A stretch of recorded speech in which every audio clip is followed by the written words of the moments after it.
Puji Tuhan, Bapak Saudara semuanya, salam. Selamat berjumpa kembali malam hari ini dalam online discipleship revival total ministry. Malam hari ini kita akan kembali belajar firman Tuhan. Ya, tema yang akan kita bahas yaitu tentang mengenal Allah Bapa. Ya.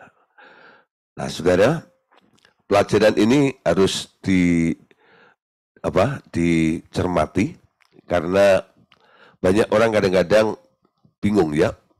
Katanya Allah Bapa itu berdiam di tempat yang tak terhampiri. Istilah di dalam Alkitab dipakai ya, tempatnya Allah Bapa itu terang yang tak terhampiri. Artinya tak mampu untuk dideteksi, tak bisa untuk dilihat ya. Nah, sehingga mustahil untuk bisa melihat Allah Bapa ini yang bertempat ada di sana itu. Saudara, istilah itu benar adanya ya. Memang itulah tempatnya Allah Bapa itu. Namun saudara, kita yang ada memakai kasat mata ya sebagai manusia yang ada di bumi ini, kita bisa mengenal Bapa yang ada di tempat yang tak terhampiri itu. Bagaimana caranya? Supaya kita bisa mengetahui dan mengenal tentang pribadi yang ada, yang tak terjangkau, dan sebagainya itu. Nah, oleh sebab itu, malam hari ini kita akan pelajari bersama-sama ya, supaya Anda bisa mengerti dan tahu tentang Bapa itu. Amin. Nah, saudara, bagaimana mengenal Allah Bapa? Untuk bisa mengenal Allah Bapa, ya, bagaimana caranya? Yang pertama, kita harus mengetahui dulu tentang misi daripada Tuhan Yesus. Ya, misi daripada Tuhan Yesus. Banyak orang kalau ditanya nih ya, kenapa Yesus turun ke bumi? Pasti jawaban secara klasik, secara umum, mereka akan menjawab dengan gagah gitu ya. Yesus datang untuk menyelamatkan manusia. Itu jawaban secara umum ya. Nah, memang betul jawaban seperti itu. Namun saudara, ada satu hal lagi yang jarang diketahui oleh orang banyak. Kenapa Yesus datang ke dunia? Apa misinya Tuhan Yesus datang ke dunia ini? Nah, saudara, memang benar tujuan Tuhan Yesus datang ke dunia memang untuk menebus dosa dan menyelamatkan manusia. Ya, itu memang benar. Tetapi ia atau Tuhan Yesus ternyata mempunyai misi yang lain. Ya, misi yang lain, yakni untuk memperkenalkan Bapaknya kepada umat manusia. Tentang misi Tuhan Yesus yang kedua ini jarang sekali dikhotbahkan di gereja. Ya, gereja lebih senang mengkhotbahkan tentang misi yang satunya lagi. Harusnya dua-duanya misi daripada Tuhan Yesus itu harus diketahui oleh setiap orang yang percaya kepada Tuhan Yesus. Ya, kenapa Yesus datang ke dunia? Pertama kita kasih tahu dulu. Memang dia diutus Bapa nih ke dunia karena begitu besar kasih Bapa akan dunia ini sehingga dia mengutus anaknya ke dunia ini untuk apa? Menyelamatkan. Itu versi menurut Yohanes 3 ayat 16.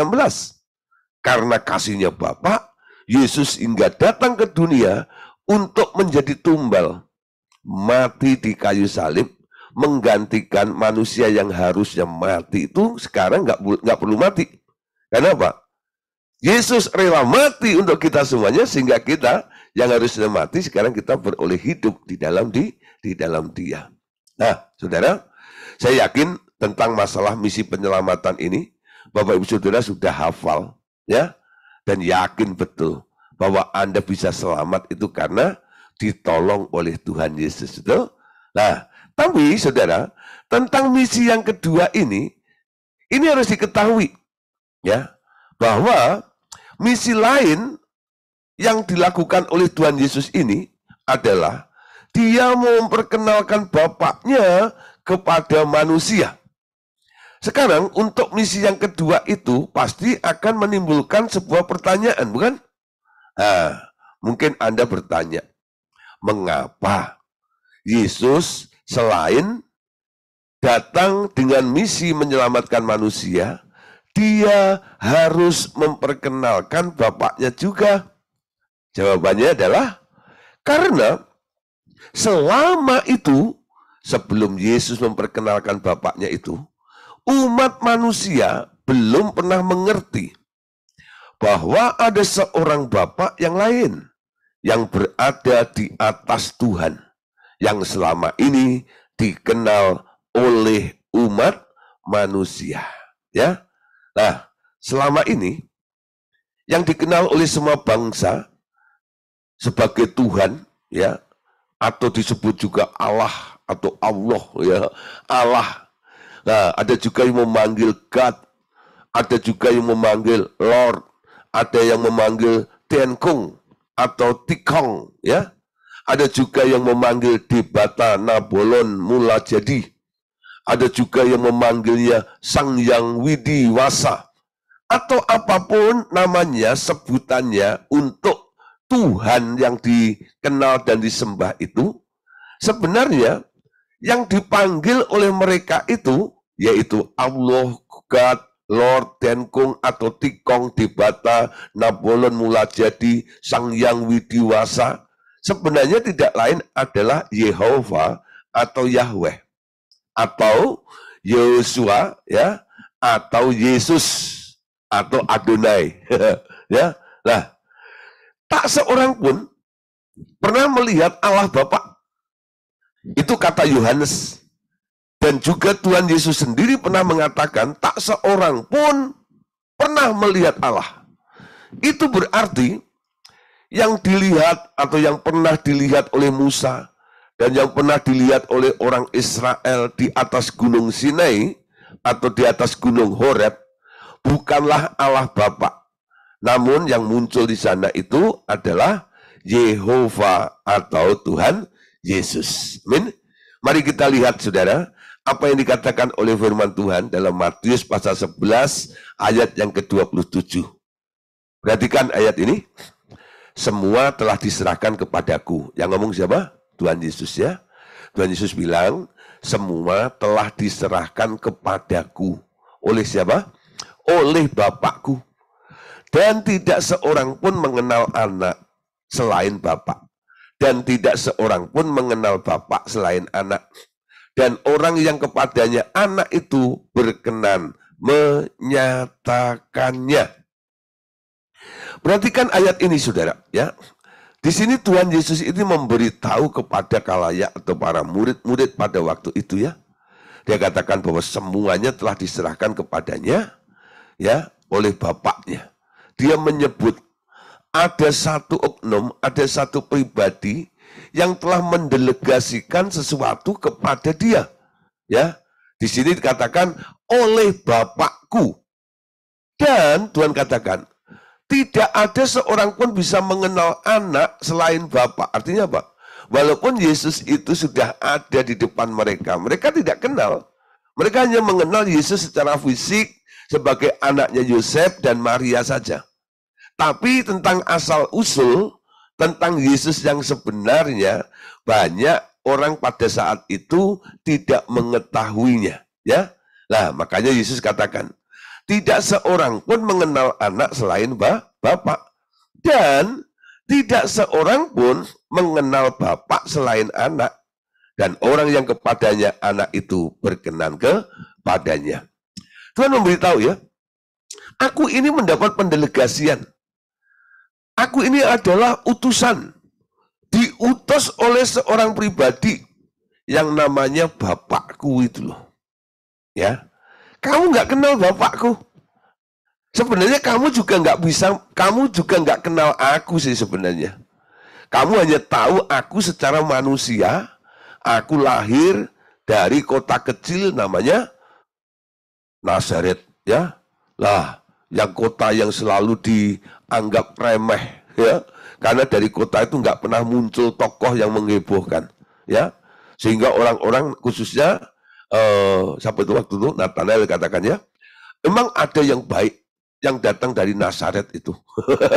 Ya, jadi kota itu sangat diremehkan. Nah, saudara, itu penilaian tentang siapa Yesus. Karena Yesus berasal dari kampung namanya Nazaret itu. Lalu ada juga orang-orang ketika Yesus mengadakan banyak mujizat, dia pulang ke kampungnya, lalu orang melihat Yesus bilang apa? Itu kan anaknya Yosef, itu kan anaknya Maria, ya. Nah, saudara, kita perhatikan ya. Jadi orang hanya melihat fisiknya Yesus, kemanusiaannya Yesus. Tapi tentang kealahan Yesus, ketuhanan Yesusnya, orang tidak tahu. Memang, saudara, ketika Tuhan Yesus turun ke bumi, dia nggak pamer kealahannya kan? Dia nggak pamer ketuhanannya. Karena apa? Dalam misinya itu memang dia sengaja menanggalkan kealahannya, tidak menunjukkan kealahannya. Dia menanggalkan kealahannya, mengambil rupa seorang hamba, ya, manusia, dan menjadi seorang hamba. Jadi orang hanya melihat apa? Kesederhanaan Yesus, ya. Sebagai orang yang siap melayani mereka semuanya. Lalu Yesus bilang, ya, kamu sebenarnya belum kenal aku. Ya. Kamu juga belum kenal yang mengutus aku, yaitu Bapakku itu. Nah, di sini kita sekarang tahu, ya. Untuk mengenal Yesus saja, yang orangnya ada di depannya, mereka nggak bisa tahu tentang asal-usul secara rohnya. Apalagi tentang Bapa yang mengutus Yesus itu, ya. Nah, oleh sebab itu Rasul Yohanes, ya, atau Yohanes menulis dalam Yohanes 1 ayat 18 dikatakan begini. Tidak seorang pun yang pernah melihat Allah, tetapi anak tunggal Allah yang ada di pangkuan Bapa, dialah yang menyatakannya. Gak ada satu orang pun yang pernah melihat Allah. Ya, bagaimana cara melihat Allah itu? Hanya melalui satu, yaitu dikatakan di sini, tetapi anak tunggal Allah yang ada di pangkuan Bapa, dialah yang sanggup, dialah yang bisa, dialah yang mampu untuk menyatakannya itu. Amin. Nah, saudara, kenapa Yesus bisa kenal Bapaknya? Karena sebelum dia turun ke bumi, Tuhan Yesus dulu itu tinggal sama Bapaknya. Ya, tinggal sama Bapaknya. Dan tinggalnya nggak jauh-jauhan, ya. Kalau saya nih sama Bu Febe, Vero itu, ya, itu kan Bu Febe Vero di Jati Bening sana, ya. Loh, saya di Metro Permata, jauh sudah itu, ya. Saya nggak bisa melihat keseharian daripada Bu Vero itu, ya. Lah, apalagi Pak Andes Daryanto, saking sibuknya dari Pak RT, jadi Pak RW, jadi Pak Lurah, wah apa aja dijadiin gitu, ya. Sampai bingung, nggak pernah ketemu gitu, ya. Nah, tapi Yesus itu bukan jauhan dengan Bapaknya. Dia di pangku Bapaknya. Ya, di pangku Bapaknya. Coba saudaranya, kalau Anda punya anak itu, ya, lalu anak Anda itu sering Anda pangku gitu, ya, menatap wajah Anda, melihat Anda, dia tahu gerak-gerik Anda, bahkan ya loh, tahu apa namanya? Parfum Anda. Gitu, ya. Karena sangat dekat sekali, ya, dengan Anda itu. Nah, sudah ketika ditanya oleh orang, bapakmu itu seperti apa, ya? Si anak itu bisa menjelaskan, ya, bentuk kriteria daripada wajah dari bapaknya ini. Karena apa? Dia sangat dekat. Di pangkuan terus, melihat wajahnya terus, ya. Nah, ketika disodorkan foto orang lain, ini bapakmu bukan? Oh, bukan, gitu, ya. Tapi ketika disodorkan foto Anda gitu, dia bilang, ya ini bapakku. Kok kamu bisa tahu yang ini bapakmu, yang ini bukan? Saya ini tiap hari dipangku sama bapakku. Aku hafal banget sama wajah bapakku itu loh. Ya, nah saudara, ini jaminannya. Kenapa Yesus bilang, hanya dia yang bisa memperkenalkan Bapa itu kepada manusia. Karena sebelum dia turun ke bumi, dia itu tinggal duduk di pangkuan Bapaknya bersama-sama dengan bapaknya di sana. Ya. Jadi kalau ada orang yang sangat dekat dan sering bertemu, tinggalnya dekat tuh, nah mepet seperti itu karena di pangku itu, lalu dia menyatakan sesuatu, apa yang dikatakan itu bisa disangsikan enggak? Enggak ya? Kalau dia bilang, saya itu tiap hari ketemu dia loh, gitu. Lalu dia ngomong tentang orang itu, dia sebut orang itu, dia tunjukkan orang itu, dia jelaskan tentang orang itu. Anda akan percaya, kenapa?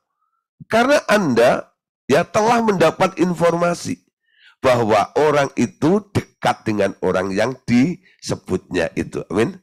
Jadi kalau Tuhan Yesus bilang, aku bisa menyatakan Bapa kepadamu. Aku bisa memperkenalkan Bapa itu kepadamu.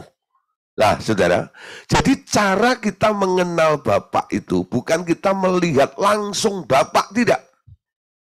Sampai hari ini pun, gak ada orang yang bisa melihat Bapa dengan kasat mata, itu gak ada. Betul? Gak ada. Karena apa? Dia itu tinggal di tempat yang tak terhampiri, terang yang begitu terang sekali, bahkan dalam kitab Ibrani dikatakan, Allah Bapa itu adalah api yang menghanguskan. Ya. Nah, oleh sebab itu, karena Yesus ini merasa perlu untuk memberitahu ada satu pribadi, namun nggak bisa Anda jangkau dengan sendirinya.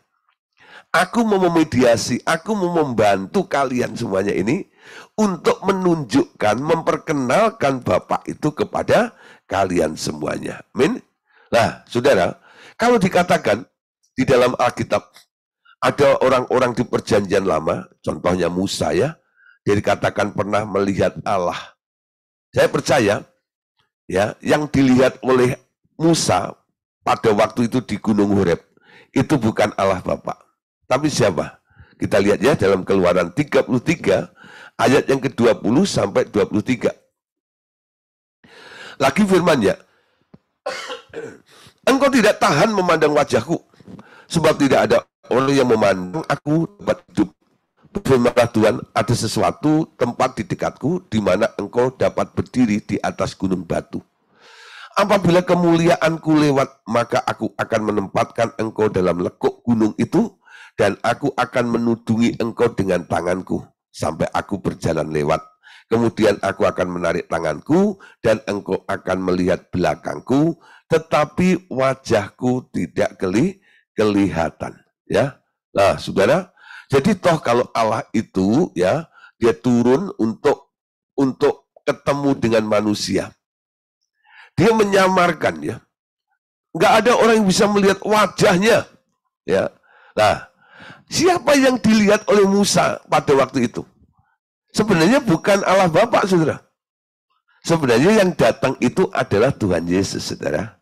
Ya, yang pada waktu itu dalam perjanjian lama, dia disebut sebagai Yehova atau Yahweh. Ya, nah, Eloah itu nggak pernah turun, nggak pernah bergeser dari headquarternya.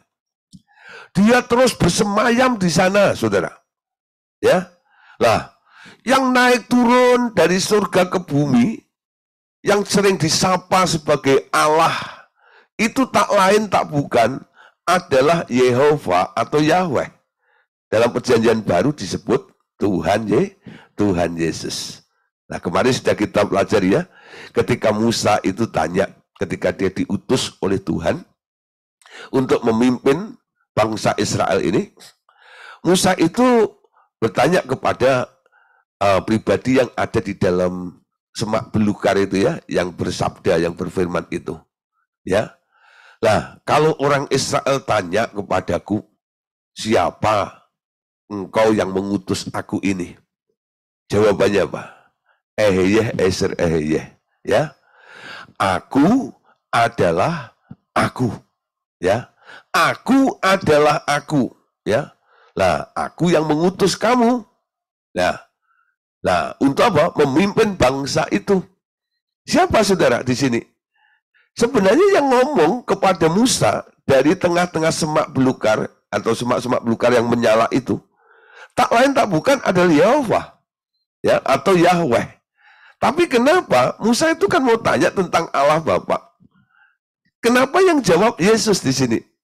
Nah, saudara, Yesus ini ya mewakili Bapaknya, ya, mewakili Bapaknya. Jadi pendelegasian ini membuat si duta ini boleh mengambil keputusan mengatasnamakan yang mengutusnya, ya, sehingga dia dengan lugas berkata, "Aku adalah aku," ya, dalam konteks mewakili Bapaknya, ya, mewakili Bapaknya. Tapi yang ngomong, yang hadir dari semak-semak belukar itu, yang menyala itu bukan Allah Bapa. Itu adalah Yehova. Itu adalah Tuhan Yesus sebenarnya. Ya. Jadi boleh disimpulkan bahwa Tuhan Yesus Allah Bapa tak pernah turun ke bumi. Yang pernah turun ke bumi itu adalah si anak inilah. Si Tuhan Yesus inilah. Ya. Dari dulu sampai sekarang. Sampai terjadi di perjanjian baru. Gak heran saudara.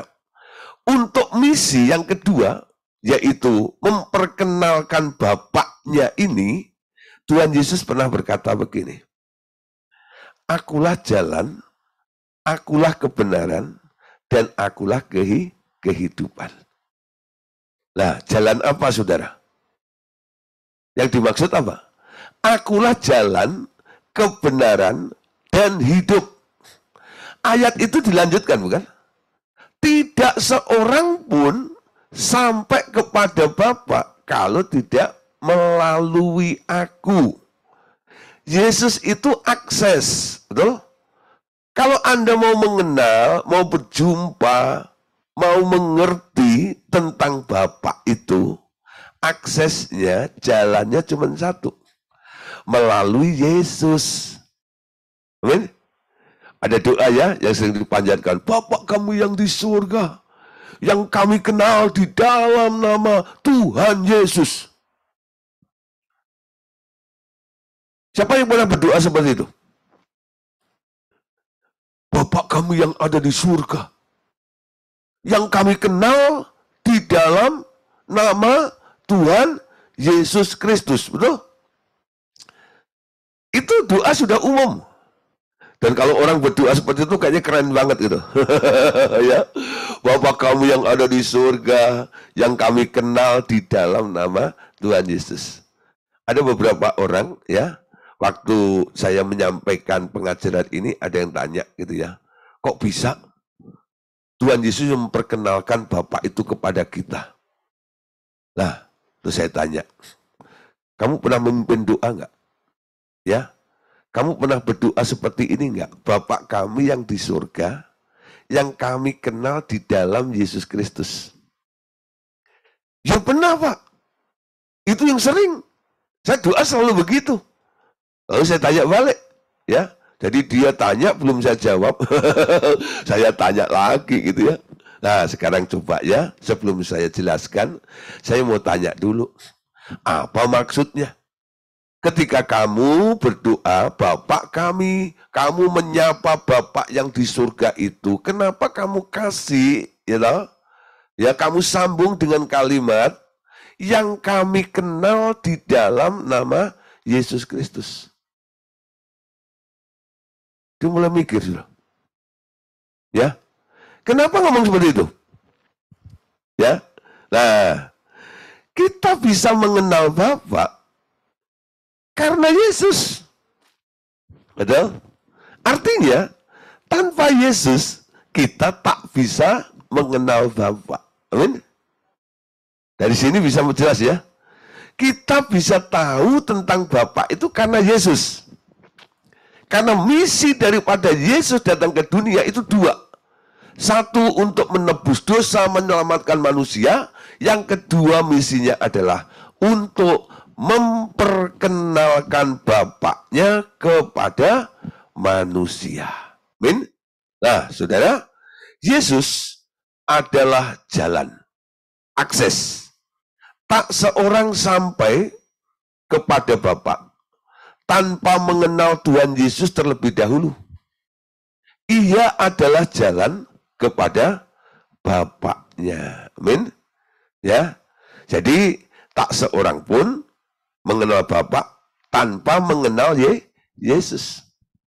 Jadi orang yang nggak pernah menerima Yesus sebagai Tuhan dan Juru Selamat, yang nggak mengenal Yesus, mustahil dia mengenal Allah Bapa di surga. Ada orang yang bilang gini, ya, saya mendapat pewahyuan sendiri, ya. Saya melihat Bapa, ya. Lah, tapi dia nggak kenal Yesus, nggak bisa. Itu melanggar aturannya, ya. Bapaknya bilang, aku ini bisa dilihat melalui anakku, namanya Yesus. Ya, tanpa Yesus, kalian nggak bisa kenal aku. Tanpa Yesus, kalian nggak bisa melihat aku. Amin. Nah, di sini, sekarang kita harus mulai dari sini ini. Untuk kita lebih mengenal tentang Bapa ini, pertama, kita harus mengenal dulu tentang jalan itu, yaitu Tuhan Yesus. Amin. Apa yang dilakukan oleh Tuhan Yesus, saudara? Pertama-tama, ya, dengan memanifestasikan perbuatan-perbuatan Bapaknya selama di dunia. Ia hendak meyakinkan semua orang bahwa ada satu Bapa di surga yang sedang menyatakan diri di depan semua orang. Ya. Jadi pertama-tama dengan memanifestasikan perbuatan-perbuatan Bapaknya selama di dunia, ya. Tujuannya apa? Ia mau meyakinkan semua orang bahwa ada satu Bapa yang di surga yang sedang menyatakan diri di depan semua orang tersebut. Padahal yang ada di depan orang itu siapa? Yesus, betul? Tapi apa yang dilakukan, apa yang diperbuat, apa yang dikerjakan oleh Tuhan Yesus itu, tujuannya cuma satu. Tujuannya satu. Untuk apa? Supaya orang bisa melihat Bapa melalui apa yang dikerjakan oleh Yesus itu. Dalam Yohanes 14 ayat 6 sampai ayat yang ke-7, ya. Di sini dikatakan, kata Yesus kepadanya, akulah jalan dan kebenaran dan hidup. Tidak ada seorang pun yang datang kepada Bapa kalau tidak mengenal aku. Sekiranya kamu mengenal aku, pasti kamu juga mengenal Bapakku. Sekarang ini kamu mengenal Dia dan kamu telah melihat Dia. Ya. Apakah Bapaknya muncul? Enggak. Yang ada Yesus. Di depan murid-murid itu Yesus berkata, aku ini jalan. Ya. Enggak ada seorang pun yang bisa kepada Bapa kalau tidak melalui aku. Ya. Kalau kamu mengenal aku, niscaya kamu juga mengenal Bapakku. Lalu Yesus katakan, sekarang ini kamu mengenal Dia, mengenal Bapa, dan kamu telah melihat Bapa itu. Tapi Yesus nggak memunculkan Bapaknya gitu, enggak. Ya, yang dilihat oleh orang-orang itu tetap Yesus, betul? Tapi Yesus bilang, ya, sekarang ini kamu mengenal Dia, mengenal Bapa, dan kamu telah melihat Bapa itu.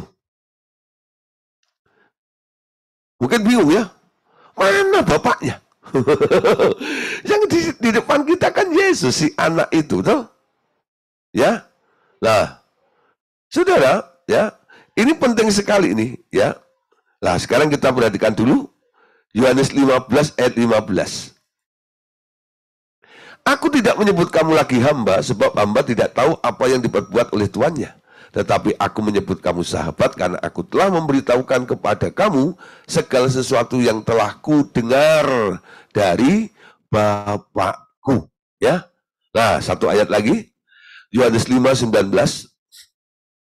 Lalu Yesus menjawab mereka, sesungguhnya aku berkata kepadamu, anak tidak dapat mengerjakan sesuatu dari dirinya sendiri jikalau ia tidak melihat Bapa mengerjakannya. Sebab apa yang dikerjakan Bapa itu juga yang dikerjakan anak.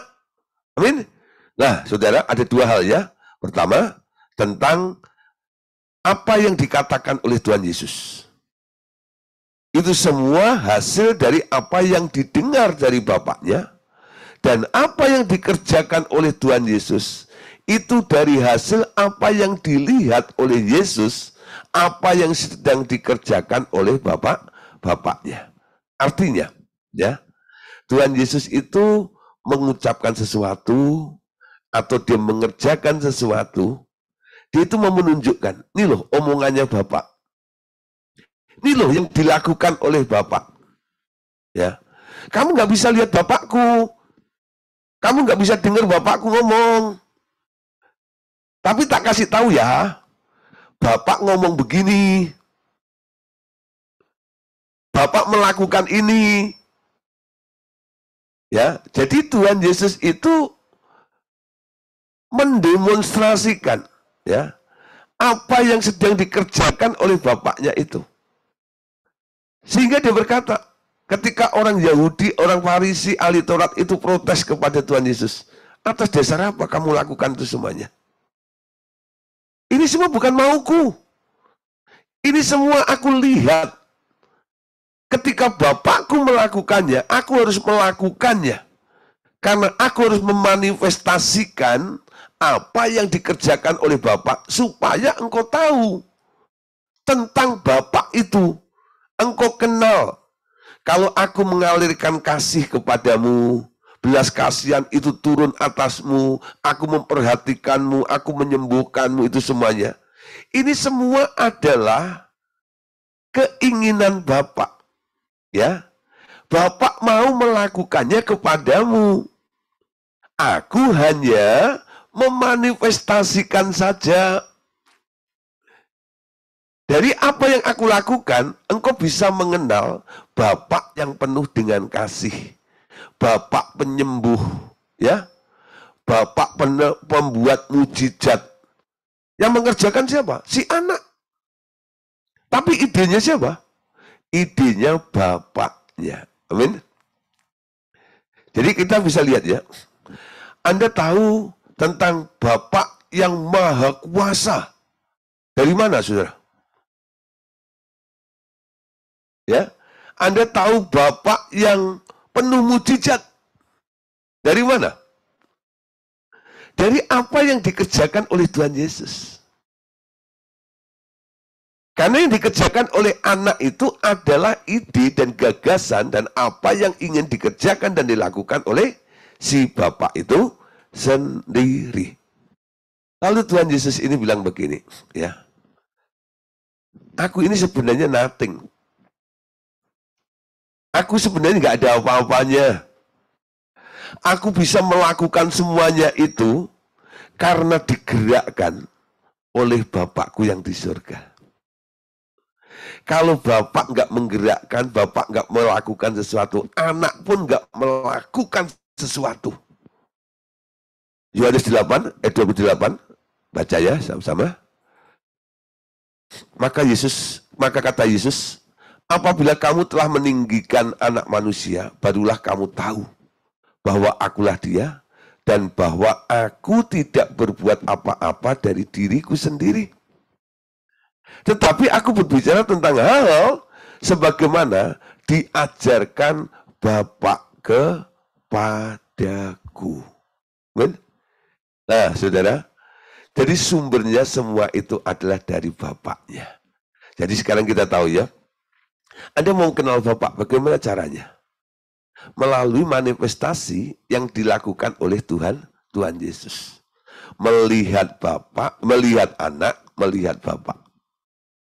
Ada satu murid ya, namanya Filipus. Filipus itu sudah setia mengikut Tuhan Yesus.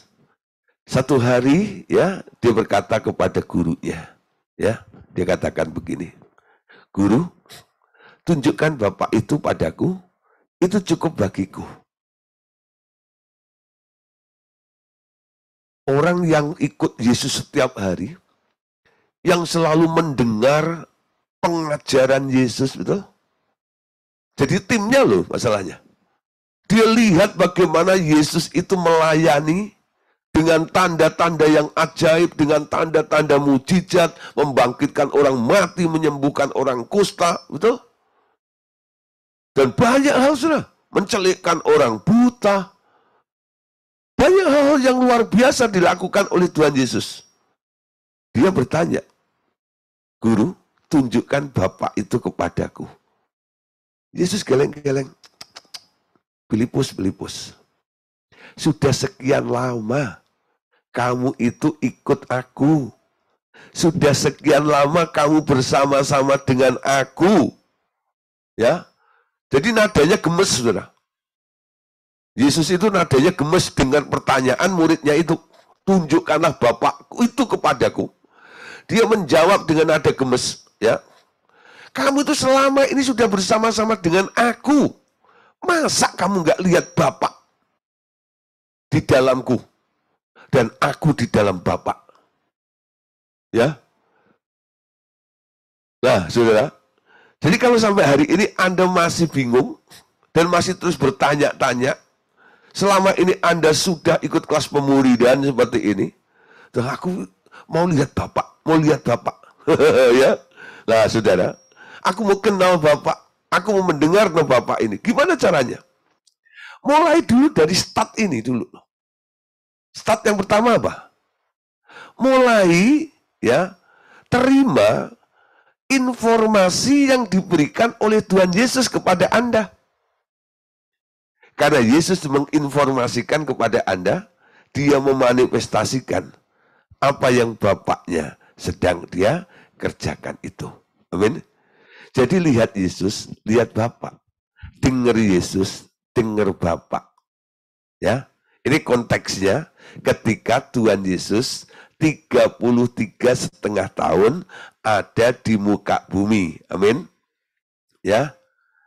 Jadi beda lagi saudara dengan sekarang Tuhan Yesus yang sudah ada di alam roh lagi. Kalau Anda dengar Tuhan Yesus, itu murni suara Tuhan Yesus. Kalau Anda mendengar Bapak bicara, itu murni Bapak bicara. Betul? Ya. Nah, kalau Anda merasakan kasihnya Bapak, itu benar-benar pure. Bapak yang mengerjakannya melalui hidup Anda, ke dalam hidup Anda. Nah, kalau Yesus melakukannya, dia lakukan juga untuk Anda. Misi Yesus selama di dunia ini, selama di bumi ini, 33,5 tahun di bumi ini, misinya 2. Catat baik-baik. Ya. Yang pertama adalah untuk menyelamatkan manusia. Yang kedua adalah memperkenalkan Bapaknya. Amin. Setelah dia pergi, naik ke surga, misinya selesai enggak? Ya sudah selesai. Betul? Nah sekarang tinggal Anda harus tahu urutannya. Untuk mencapai Bapak itu harus tahapan pertama adalah terima Tuhan Yesus. Betul? Mulai mengasihi Tuhan Yesus. Itu tergantung sikap kita terhadap Tuhan Yesus itu bagaimana. Orang yang tidak menghargai atau menolak Tuhan Yesus, dia nggak akan sampai kepada Bapa. Amin. Nah, di sini dibutuhkan sebuah sikap. Bagaimana sikap kita terhadap Tuhan Yesus? Ia juga yang akan memperkenalkan Bapa kepada orang percaya.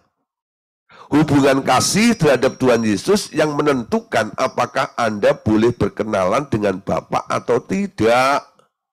Ya? Nah, saudara, jadi bedanya begini. Kalau dulu waktu Yesus di muka bumi, Yesus itu sengaja memanifestasikan, betul? Dia tidak melakukan kehendaknya sendiri, dia hanya melakukan kehendak Bapa di dalam dirinya itu. Semua, baik apa yang dia lihat, baik apa yang dia katakan, baik yang apa didengarnya, itu sumbernya dari Bapaknya. Tujuannya apa? Supaya Bapak dikenal pada waktu itu. Amin. Nah, saudara, sekarang ketika Tuhan Yesus di alam roh, ya, kata jalan, kata akses itu masih berlangsung. Ya, mustahil Anda bisa sampai kepada Bapak kalau tidak melalui Yesus. dia juga yang akan memperkenalkan Bapa kepada orang percaya. Itu tergantung hubungan Anda dengan Yesus itu bagaimana. Semakin orang mengasihi Yesus, ya, itu juga nanti akan menentukan. Anda akan melihat kesempatan untuk Anda boleh melihat, ya, kepada Bapa itu lebih cepat lagi. Peluangmu lebih besar dibanding orang yang acuh tak acuh atau mungkin nggak merespek dengan Tuhan itu. Nah, di sini apa yang dikerjakan oleh Tuhan Yesus, ya? Ia menyatakan dirinya terlebih dahulu di dalam hidup orang-orang yang mengasihinya. Dialirkan kasih itu, ya. Lalu ia akan membawa Bapa surgawi itu tinggal bersama dia di dalam orang percaya itu. Lalu Bapa itu sendiri mengasihi dia dan menjawab langsung semua permintaannya yang diajukan dalam nama Yesus. Amin. Sekarang Allah telah memberikan otoritasnya kepada Tuhan Yesus untuk memperkenalkan dirinya kepada siapa saja, ya, yang mengasihi Tuhan Yesus. Jadi tergantung hubungan Anda dengan Tuhanlah. Sekarang Anda dapat mengenal Bapa dan bisa memandang wajahnya itu. Tergantung apa? Hubungan Anda dengan Tuhan Yesus, ya. Yuk kita lihat beberapa ayat. Yohanes 8 ayat 42. Kata Yesus kepada mereka, "Jikalau Allah adalah Bapakmu, kamu akan mengasihi aku. Sebab aku datang dari Allah dan sekarang aku ada di sini. Lagi pula aku datang bukan atas kehendakku sendiri, melainkan dialah yang mengutus aku." Suatu hari Tuhan Yesus bantahan dengan orang-orang Farisi ahli Taurat, ya. Mereka merasa menjadi bangga atau menjadi keturunan Abraham, ya. Lalu menyebut Allahnya Abraham, Ishak dan Yakub itu dalam doa mereka, ya. Ya, ya Allah kami yang disembah oleh Abraham, Ishak dan Yakub. Nah itu sebenarnya formasi daripada doanya ahli-ahli Taurat sebenarnya, ya. Jadi supaya dia itu terkait atau terhubung, ya, dengan Abraham itu, lalu dia mulai, ya, cara menyebutnya begitu. Disebutlah 3 nama itu, ya, Abraham, Ishak dan Yakub. Untuk apa? Untuk memanggil atau menyapa Allah yang disembah oleh Abraham, Ishak dan Yakub, ya. Bapa kami surga yang disembah oleh Abraham, Ishak dan Yakub itu, ya. Nah, satu hari orang Farisi dan Tuhan Yesus itu bantahan di sini, ya. Lalu, ya, Tuhan bilang begini, kamu bilang katanya kenal sama Bapak itu, ya. Bapaknya Allah Abraham itu kan, ya. Tapi, ya, aneh. Anehnya di mana? Yesus berkata begini, jikalau Allah adalah Bapakmu, kamu akan mengasihi aku. Ini prinsip, ya. Yang sering berdoa, Bapa kami yang ada di surga, dikuduskanlah namamu, tapi tidak mengasihi Yesus. Bapak yang mana yang Anda sapa? Bapak mana yang Anda kenal? Betul?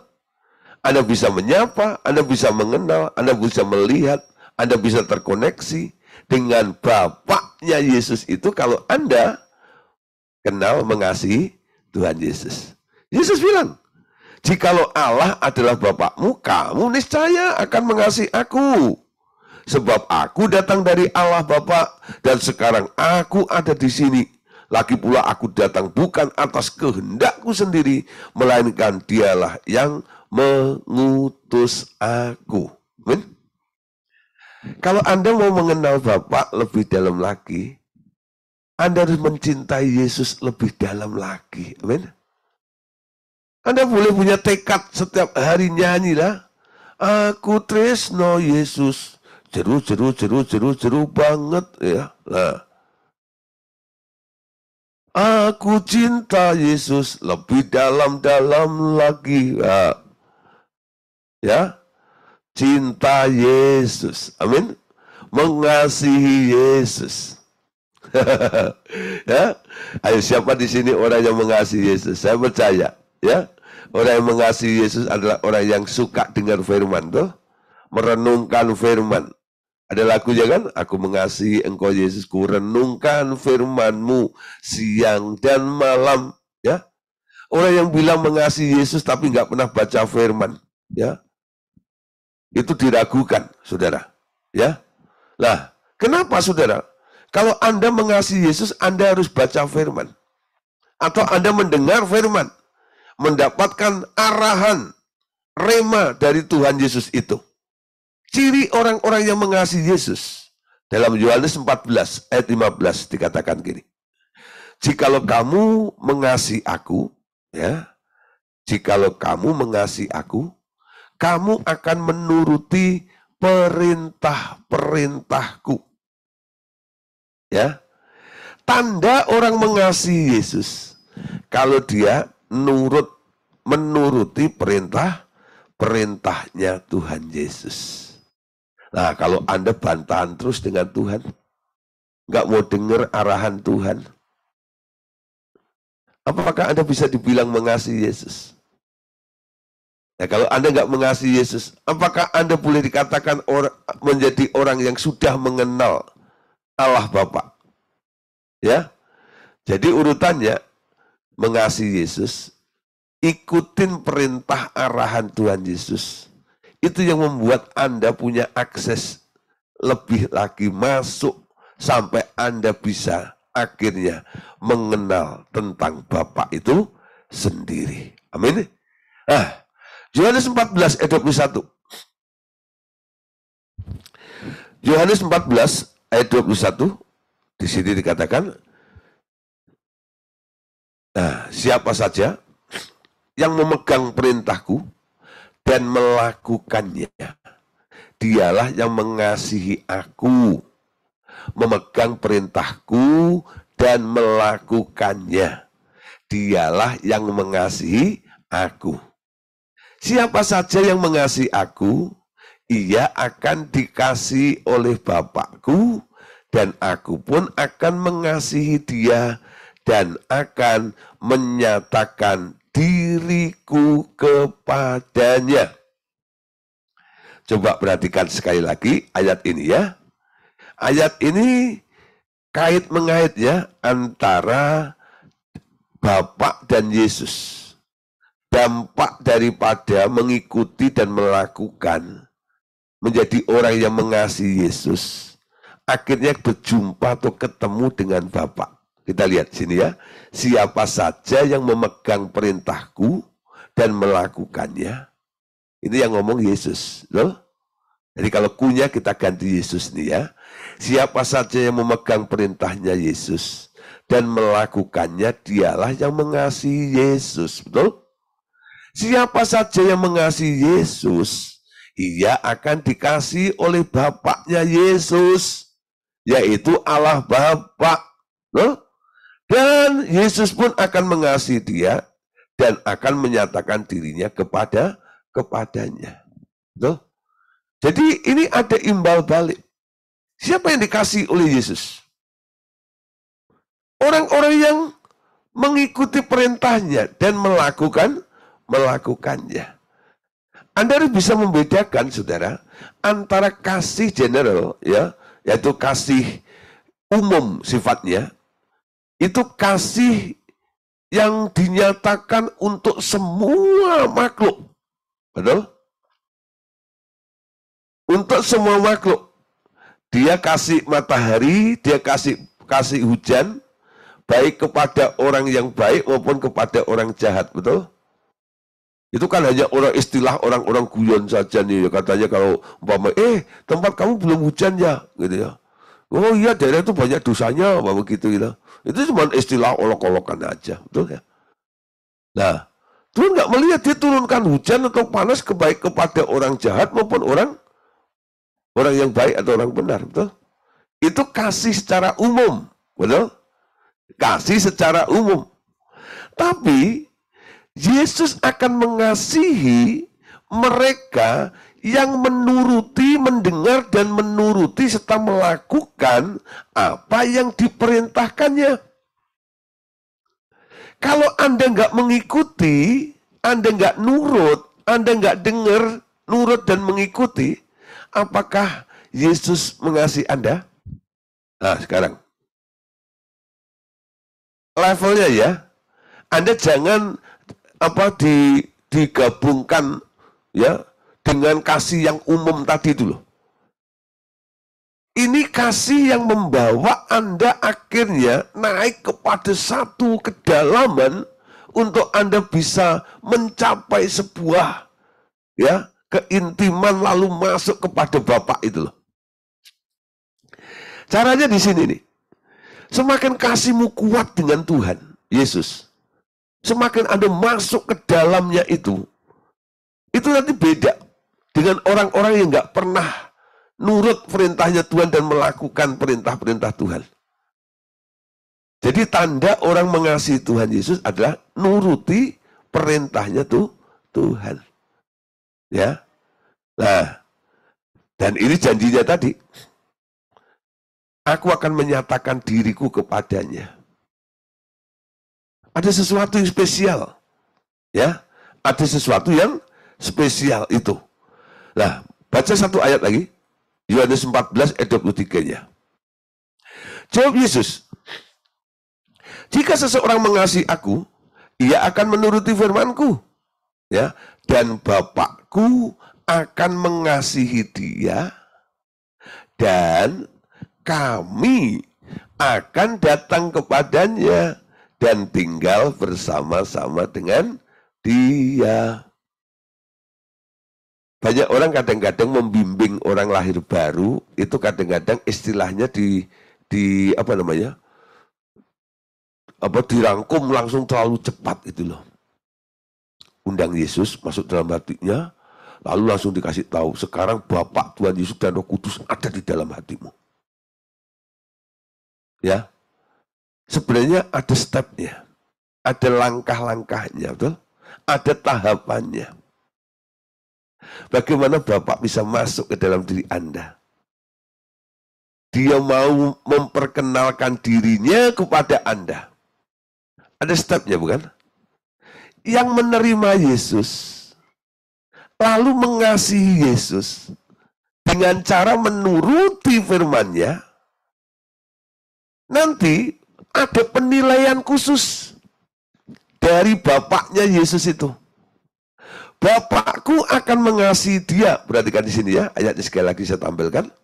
Jika seorang mengasihi aku, ia akan menuruti firman-Ku, dan Bapakku akan mengasihi dia. Dan kami, nah baru di sini, kami ini adalah Bapa, Tuhan Yesus dan Roh Kudus akan datang kepadanya dan tinggal bersama-sama dengan dia.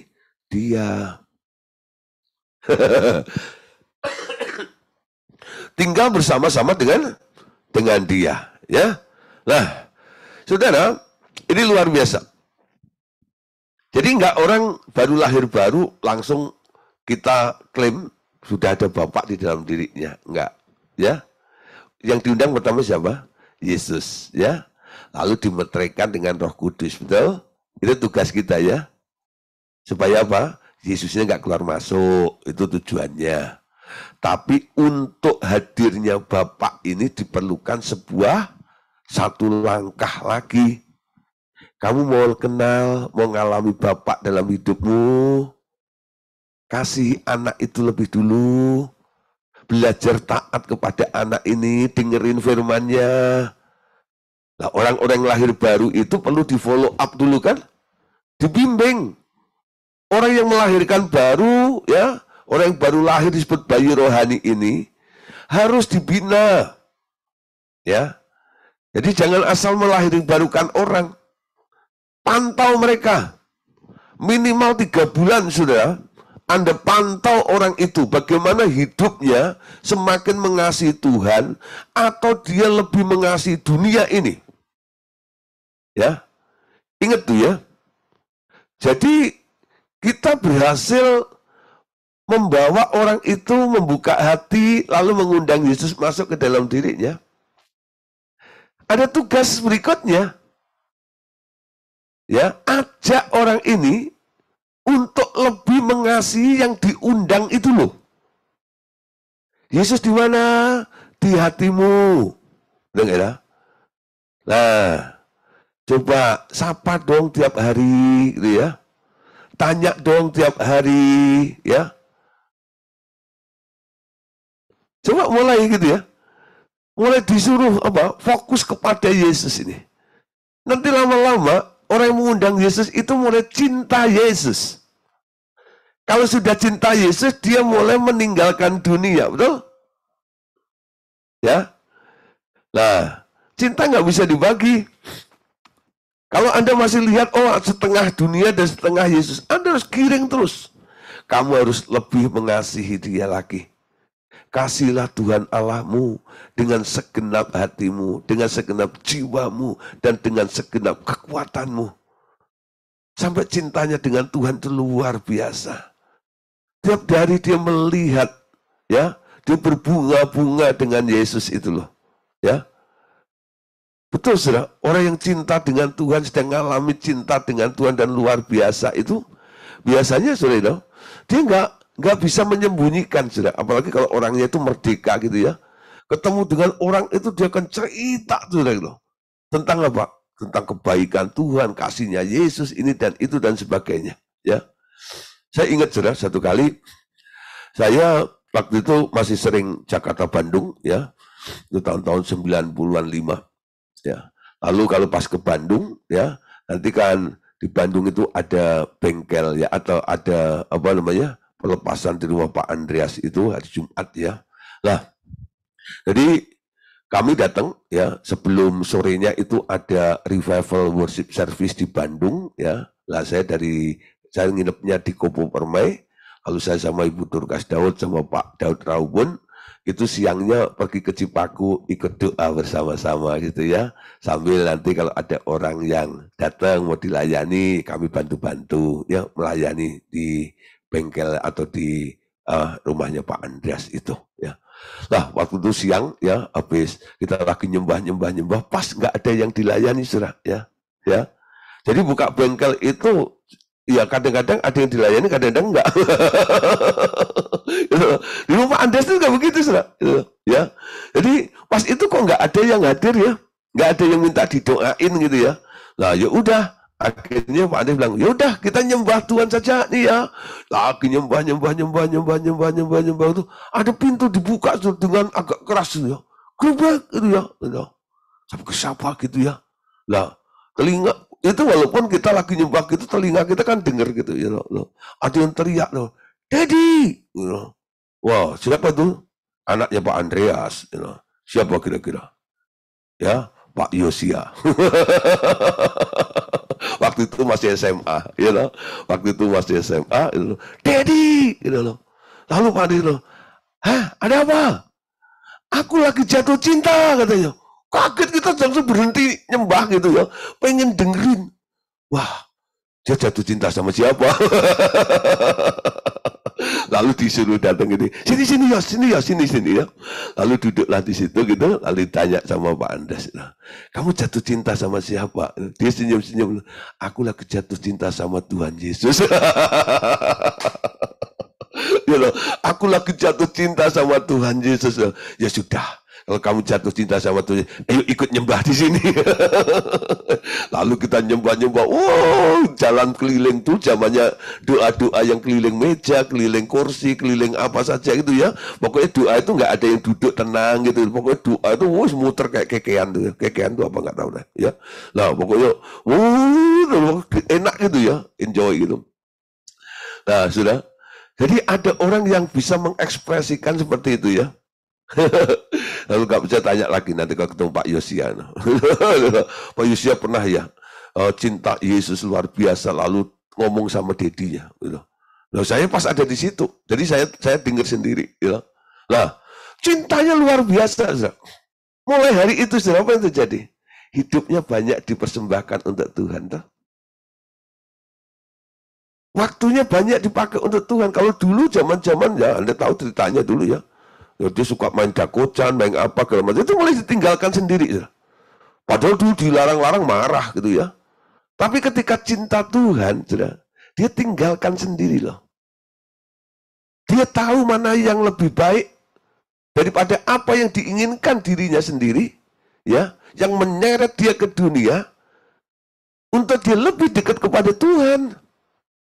Nah, hal melakukan firman Tuhan itu nggak harus jadi penginjil, khotbah segala macam itu ya.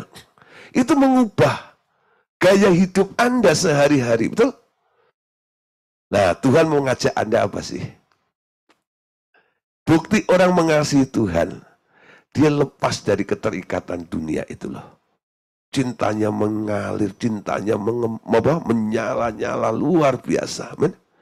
Kalau orang Pantekosta dulu bilang, cintanya oh heranlah. Kuasanya oh heranlah. Itu nyanyi itu rasanya gitu ya. Cinta Tuhan itu luar biasa. Ya. Cintanya besar, cintanya besar. Ini saya nggak ngerti waktu kecil bapak saya ngomong gitu tuh nggak ngerti. Ya. Jadi bapak saya pendeta di panggung, di mimbar tuh bilang, mari saudara, sungguh besar kasih Allah dan betul, cintanya besar. Wah, ya. Wah, cinta besar.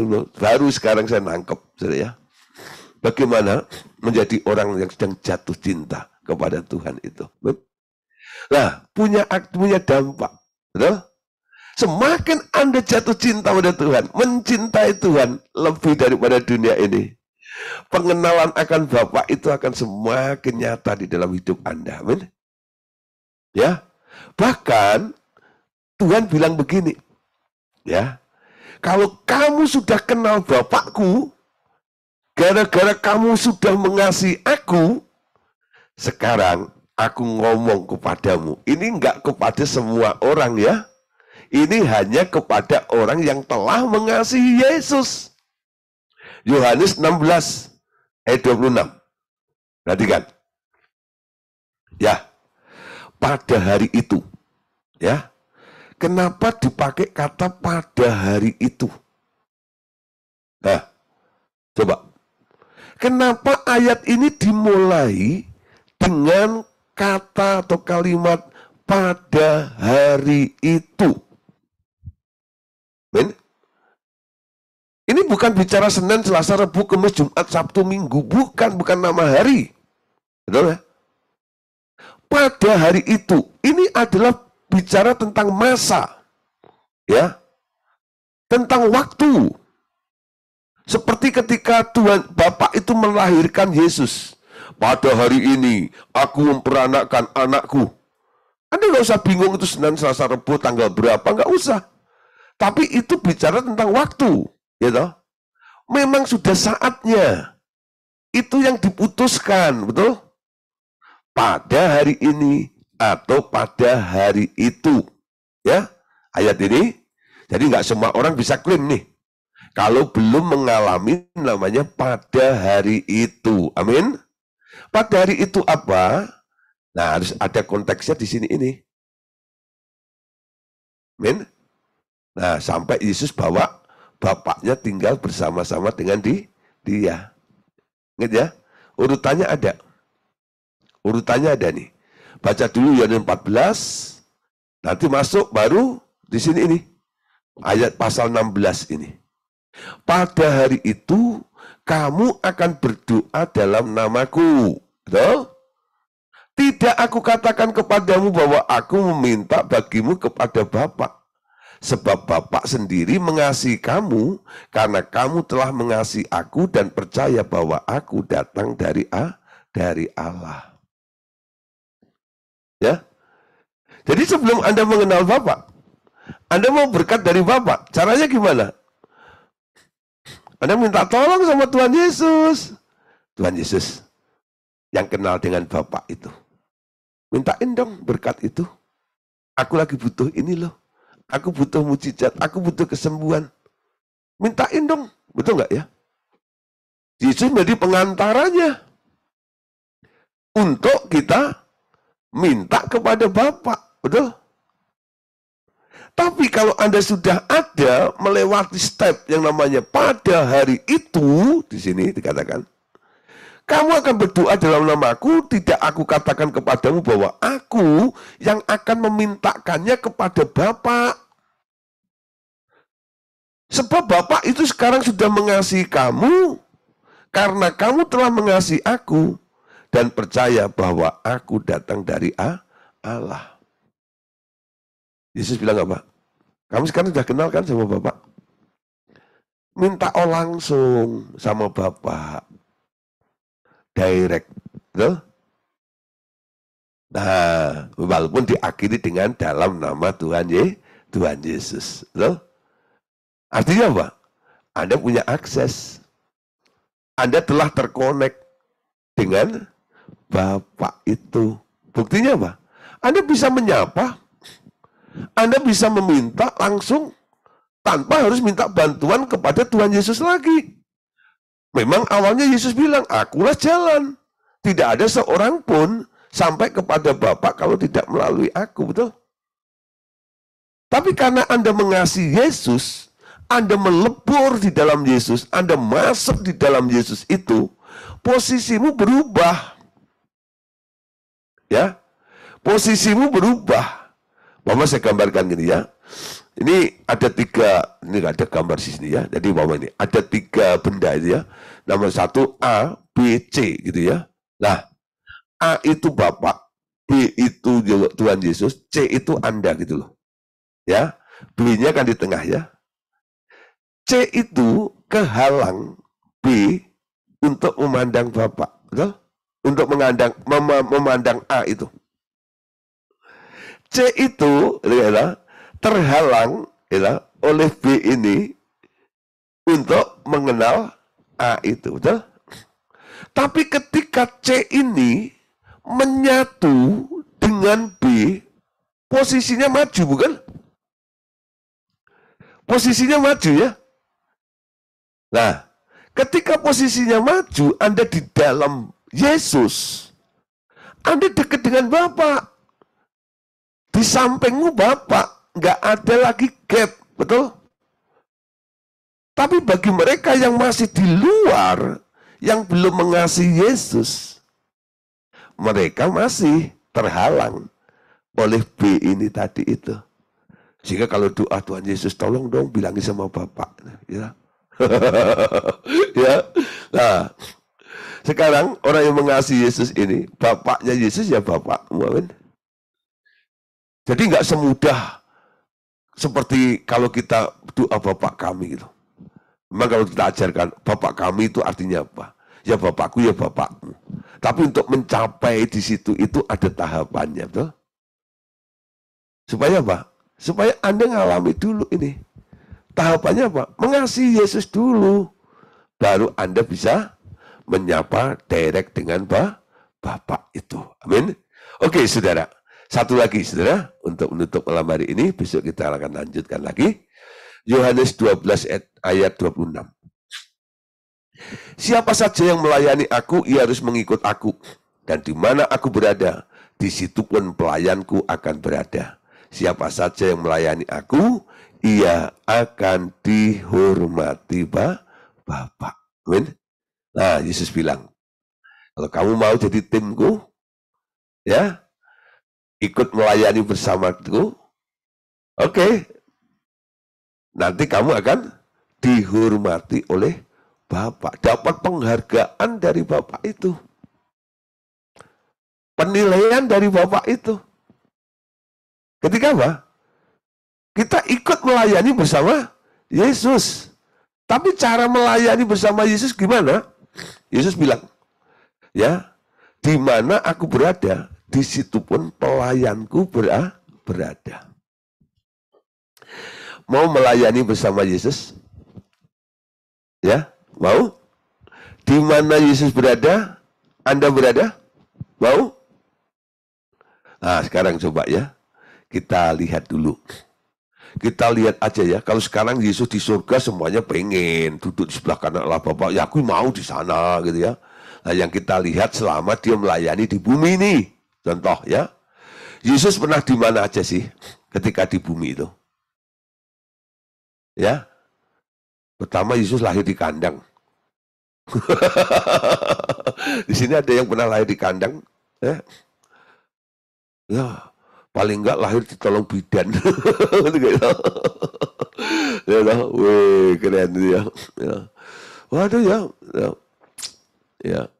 Bisa lahir di Jakarta aja, waduh itu bangga banget itu ya, ya, ya, wah lahir di kota besar gitu ya, oh, lahir di rumah sakit mewah gitu ya, ada rumah sakit di sebelah kompleks saya tuh, namanya Mandaya, gitu ya, itu kayak hotel gitu macam, gitu.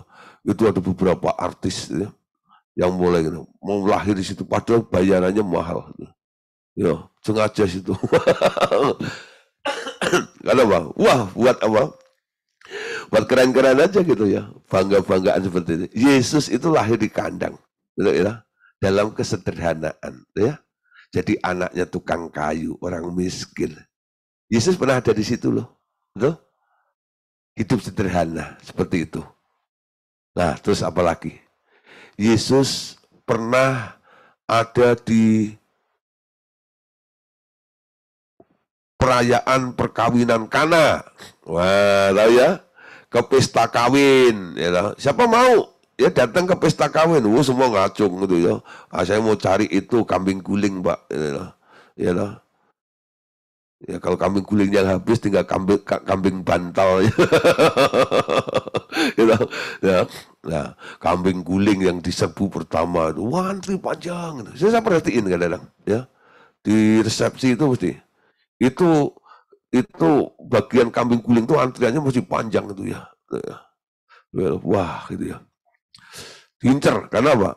Biasanya sedikit porsinya, jadi berebutan. Nah, apa yang dilakukan Yesus di Kana, saudara? Dia mengubah air menjadi anggur, betul? Siapa mau bikin mujizat kayak Yesus? Wow, semua mau gitu ya. Saya mau Pak, mau mengubah air jadi sirup Pak. Koko pandan. Waduh ya, bikin mujizat gitu loh maksudnya ya. Yesus pernah di rumahnya Sakius, betul? Ya, di mana ada tuayan jiwa, amin. Wah, itu tempatnya Yesus loh, ya. Yesus pernah di mana lagi? Di depan kuburannya Lazarus. Wah, ngapain? Lazarus, keluar. Orang mati bangkit loh. Nah, siapa mau ada di tempat itu? Depan kuburan langsung belum. Keluar kok. Petinya ngangkat. Langsung bangkit gitu. Itu, wah di tempat itu melayani bersama Yesus populer itu. Nah, satu lagi sudah ya. Mau di tempat Yesus berada, Anda berada? Yesus yang pernah dimuliakan, ya, Yesus yang pernah melakukan banyak mujizat jadi selebritis seperti itu, Yesus yang sama yang kita harus berada di mana Yesus pernah ada. Yesus itu pernah ada di bawah kakinya Yudas, membasuh kakinya Yudas. Anda tahu siapa Yudas? Si pengkhianat, betul? Dibasuh. Yesus tahu. Dalam perjamuan malam Yesus bilang, kamu semua sudah kudus, tapi di antara kamu ada yang jadi iblis. Yang dimaksud siapa? Si Yudas itu. Tapi ketika membasuh kaki ke-12 murid ini, Yudas tanpa kecuali tetap dibasuh kakinya oleh Tuhan Yesus. Betul? Dia yang akan mengkhianatiku, yang akan menjual aku. Aku tetap basuh itu. Itu salah satu tempat, saudara, di mana kita berada. Amin. Di mana Yesus berada, pelayanku pun harus berada di tempat itu. Jangan hanya melihat enaknya melayani Tuhan. Ketika harus memikul salib, betul? Menyangkal diri, seperti Yesus yang dilakukan, Anda pun harus siap. Itu bukti bahwa kita mengasihi Tuhan. Amin. Oke, Bapak Saudara. Jadi poinnya begini ya, Bapa itu memang ada di tempat yang tidak bisa dikenal. Karena tempatnya adalah disebut sebagai tempat yang tak terhampiri, terang tak terhampiri. Namun ya, cara untuk mengenal Allah itu adalah melalui Yesus. Amin. Melalui Yesus. Tanpa Anda mengasihi Yesus, Anda tidak kenal Bapa. Karena Anda di luar itu. Ya. Nah, oleh sebab itu, coba mulai tingkatkan. Semakin Anda mengasihi Yesus, itu pengenalan akan Bapa semakin dalam lagi. Caranya begitu aja. Ya. Jadi bukan karena ada nyembah-nyembah berbahasa roh lama-lama untuk gitu. Enggak. Enggak ada ayatnya seperti itu, enggak ada. Betul? Enggak ada ayatnya seperti itu, enggak ada. Jadi persyaratan untuk mencapai Bapa itu melalui Yesus. Semakin Anda mengasihi Yesus, masuk ke dalam seperti itu, semakin Anda mengenal Bapa di dalam Yesus itu. Ya. Caranya mengasihi Yesus dengan mendengar firman-Nya dan melakukannya. Amin. Oke, makasih untuk malam hari ini ya, untuk kebersamaan kita. Tuhan Yesus memberkati kita semuanya. Amin.